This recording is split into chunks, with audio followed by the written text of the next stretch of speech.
ಮಹಿಳಾ ಮತ್ತು ಮಕ್ಕಳ ಕಲ್ಯಾಣ ಇಲಾಖೆಯ ಸಚಿವೆ ಶಶಿಕಲಾ ಜೊಲ್ಲೆ ಮೊಟ್ಟೆ ಹಗರಣದ ಕುರಿತು ಸೂಕ್ತ ತನಿಖೆ ಮಾಡಬೇಕೆಂದು ಆಗ್ರಹಿಸಿ ಯೂತ್ ಕಾಂಗ್ರೆಸ್ ಕಾರ್ಯಕರ್ತರು ಮಂಗಳೂರಿನ ಮಲ್ಲಿಕಟ್ಟೆಯಲ್ಲಿ ಪ್ರತಿಭಟನೆ ನಡೆಸಿದರು. ರಾಜ್ಯ ಸರ್ಕಾರದ ಮಹಿಳಾ ಮತ್ತು ಮಕ್ಕಳ ಕಲ್ಯಾಣ ಇಲಾಖೆಯ ಸಚಿವೆ ಶಶಿಕಲಾ ಜೊಲ್ಲೆ ಮಕ್ಕಳಿಗೆಂದು ಕೊಡುವ ಮೊಟ್ಟೆಗಳನ್ನು ಅಕ್ರಮವಾಗಿ ಮಾರಾಟ ಮಾಡುವುದರಲ್ಲಿ ಶಾಮೀಲಾಗಿರುವುದು ಬೆಳಕಿಗೆ ಬಂದಿದ್ದು, ಸರ್ಕಾರದಿಂದ ಕೊಡುವ ಮೊಟ್ಟೆಗಳು ಸರಿಯಾಗಿ ಮಕ್ಕಳಿಗೆ ಸಿಗದಿರುವ ಪರಿಸ್ಥಿತಿಯಲ್ಲಿ ಈ ರೀತಿಯಾಗಿ ಮೊಟ್ಟೆ ಹಗರಣದಲ್ಲಿ ಶಾಮೀಲಾಗಿರುವುದು ನಾಚಿಕೆಗೇಡಿನ ವಿಚಾರವಾಗಿದೆ ಎಂದು ಕಿಡಿಕಾರಿದರು.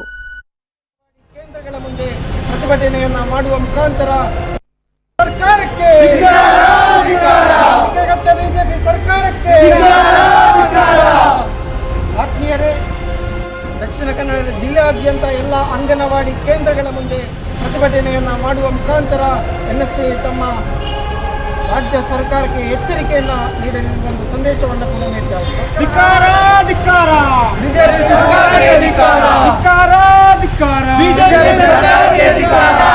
ರಾಜೀನಾಮೆ ನೀಡಲೇಬೇಕು, ರಾಜೀನಾಮೆ ನೀಡಲೇಬೇಕು, ಅನ್ಯಾಯ ಅನ್ಯಾಯ.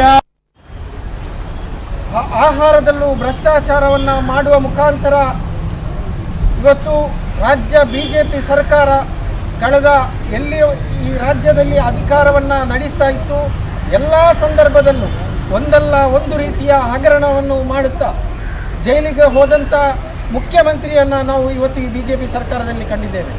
ಇವತ್ತು ಬಾಣಂತಿಯರು ಹಾಗೂ ಮಕ್ಕಳ ಒಂದು ಪೌಷ್ಟಿಕ ಆಹಾರದಲ್ಲೂ ಭ್ರಷ್ಟಾಚಾರ ಮಾಡುವ ಮುಖಾಂತರ